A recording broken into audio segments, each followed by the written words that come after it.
Episode number 469 के starting में Luffy और हैंकॉक आमने सामने खड़ा होता है। सब लोग ये देखने के बाद चौंक जाते हैं और वो लोग कहते हैं कि हैंकॉक ने लूफी को क्यों बचाया। जो हैंकॉक है वो तो हमारी टीम में है ना।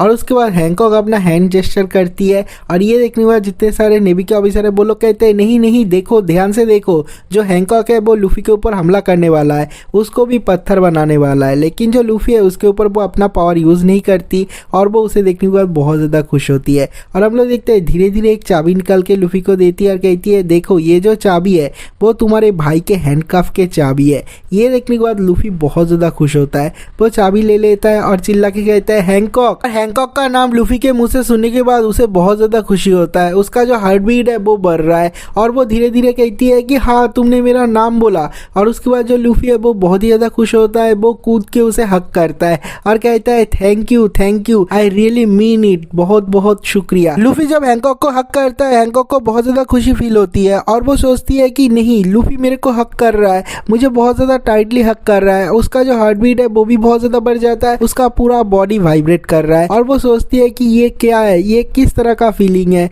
मैं बहुत ज़्यादा खुश हूँ। लेकिन उसके बाद ही वो कहती है कि देखो लूफी तुम्हें जाना पड़ेगा, तुम्हें एक जगह पे रुकना नहीं चाहिए। तो जो लूफी है वो कहते हैं हाँ ऑफ कोर्स मुझे जाना चाहिए और वो उसे थैंक यू कह के वहां से चला जाता है। और उसके बाद हम लोग देखते हैं हैंकॉक नीचे गिर जाती है, वो बहुत ही जोर जोर से सांस ले रही है, वो बहुत ज्यादा हाफ रही है। ये देखने के बाद वहां पर जो मरीन ऑफिसर है वो लोग मिसअंडरस्टूड करते हैं और वो लोग सोचते हैं ये मंकी डी लूफी कितना ज्यादा स्ट्रांग है, उसने एक ही मिनट में एक वॉरलॉर्ड को हरा दिया और देखो उसका हालात भी क्या हो चुका है। यहाँ पर हमारा जो हैंकॉक है वो अलग ही नशे में है और वो सोचती है कि लूफी ने मेरे को ऐसे हक किया, मैं उसे अभी भी फील कर सकती हूँ। और वो सोचती है कि इसको क्या लोग बोलते हैं मैरिज, और वो मैरिज का सपना देखती है। लूफी और उसका शादी हो रहा है, बहुत बड़ा बैंड बजा बजा के उन लोग का शादी चल रहा है, वो लोग बहुत ज्यादा खुश है, वो अपने सपने की दुनिया में है। और जब वो ये सब कुछ सोच रही थी उसके दिमाग में उसके कान में एक आवाज आता है और कोई चिल्ला के कहता है लूफी मैं तुम्हें यहाँ से भागने नहीं दूंगा। हम लोग देखते हैं जो स्मोकर है वो उसके पीछे जा रहा है और ये देखने के बाद ही जो हैंकॉक का सपना है वो टूट जाता है,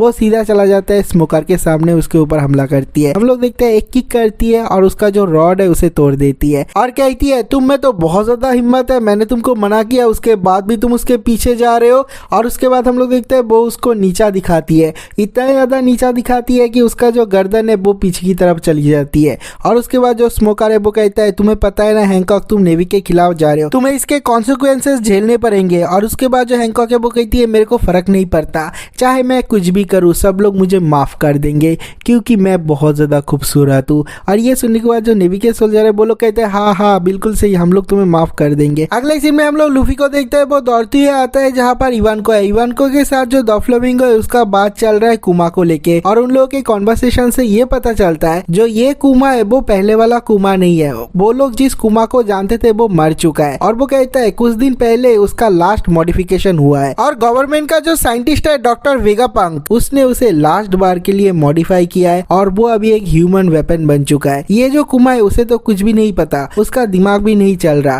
पहले धीरे धीरे एक एक करके उसका बॉडी पार्ट मॉडिफाई होता था लेकिन अभी लास्ट मॉडिफाई के बाद उसका दिमाग भी चला गया, अभी वो एक ह्यूमन मशीन है, एक ह्यूमन वेपन है। गवर्नमेंट जैसा बोलेगा जैसा ऑर्डर देगा वो वैसा ही काम करेगा, इसका मतलब वो एक मरे हुए इंसान की तरह ही है। और एक मजे की बात क्या है पता है, ये जो कुमा है वो अपने से गवर्नमेंट के पास गया और उसने बोला मेरे बॉडी के ऊपर एक्सपेरिमेंट करो और उसके बाद ही गवर्नमेंट ने उसके बॉडी के ऊपर एक्सपेरिमेंट किया। ये सुनने के बाद जो इवानको है वो कहता है ऐसा कभी नहीं हो सकता, जो कुमा है वो गवर्नमेंट को हेट करता है, वो अपने बॉडी को कभी भी नहीं दे सकता गवर्नमेंट को एक्सपेरिमेंट करने के लिए, गिनी पिग बनाने के लिए। तो उसके बाद जो डॉफ्लामिंगो है वो कहता है मेरे को नहीं पता उन लोगों के बीच में क्या डील हुआ है, लेकिन हाँ मुझे ये पता है कि उसने वॉलंटियर किया था, वो खुद से जाके बोला था मेरे बॉडी के ऊपर रिसर्च करो। लेकिन अभी तुम लोगों को उसे भूल जाना चाहिए, तुम्हारा जो पुराना दोस्त था वो अभी मर चुका है, वो अभी एक गवर्नमेंट का कुत्ता बन चुका है। नेक्स्ट हम लोग देखते हैं कुमा लेजर बीम से हमला करता है इवानको के ऊपर और इवानको के ऊपर बहुत सारा हमला करने के बाद इवानको को बहुत ज्यादा गुस्सा आ जाता है। हम लोग देखते हैं कुमा चला जाता है इवानको के फॉलोअर के पास और उन लोगों के ऊपर अपने डेविल फ्रूट के पावर से अटैक करता है और उसके बाद इवानको को बहुत ज्यादा गुस्सा आ जाता है। हम लोग देखते हैं बहुत ही ज्यादा पीटता है कुमा को, बहुत ज्यादा मारता है और उसके बाद मार मार के उसका हालत खराब कर देता है। और उसके बाद वो कहता है तुम लोग जाओ लूफी के साथ, लूफी को बैकअप दो, मैं उसे संभालता हूँ। और उसके अगले सीन में हम लोग देखते हैं लूफी थैंक यू बोल के यहाँ से जा रहा है, उसके साथ साथ सारे के सारे लोग भी दौड़ रहे हैं। अगले सीन में हम लोग देखते हैं जो व्हाइट बियर पायरेट है वो सारे के सारे क्रोकोडाइल के ऊपर हमला करते हैं, लेकिन जो क्रोकोडाइल है वो अपने पावर से उन लोगों को पीट रहा है और कहता है ये लोग तो बहुत सारे हैं और मैं व्हाइट बियर्ड से बहुत दूर खड़ा हुआ हूँ, मैं उसके पास जाके मारूंगा कैसे, यहाँ पर बहुत सारे लोग हैं। हम लोग देखते हैं सब लोग उसके ऊपर हमला करते हैं और कहते हैं हम लोग व्हाइट बियर्ड तक तुम्हें पहुंचने नहीं देंगे, और सब लोग को क्रोकोडाइल पीट रहा है। व्हाइट बियर्ड ये देखने के बाद कहता है ये बच्चा अभी भी मुझे परेशानी कर रहा है, जाओ जोजू जाके उसे सबक सिखाओ। हम लोग देखते हैं जो डायमंड जोजू है वो उसके ऊपर हमला करता है, एक बॉडी स्लैम देता है। जो क्रोकोडाइल है उसका हालत खराब हो जाता है, उसके मुंह से खून निकलना स्टार्ट हो जाता है, वो पीछे आ जाता है और उसके बाद वो कहता है कि ये इतना बड़ा है लेकिन ये बहुत ज्यादा तेज भी है डायमंड जोजू, मैं उसे रोकूंगा कैसे। हम लोग देखते हैं डायमंड जोजू फिर से आ रहा है, उसकी तरफ चार्ज कर रहा है उसे मारने के लिए, लेकिन वहां पर डोफ्लामिंगो होता है, वो अपना हाथ हिलाता है और डायमंड जोजू वहां पर ही रुक जाता है, वो हिल भी नहीं पाता और उसके ऊपर जाके खड़ा होता है डोफ्लामिंगो।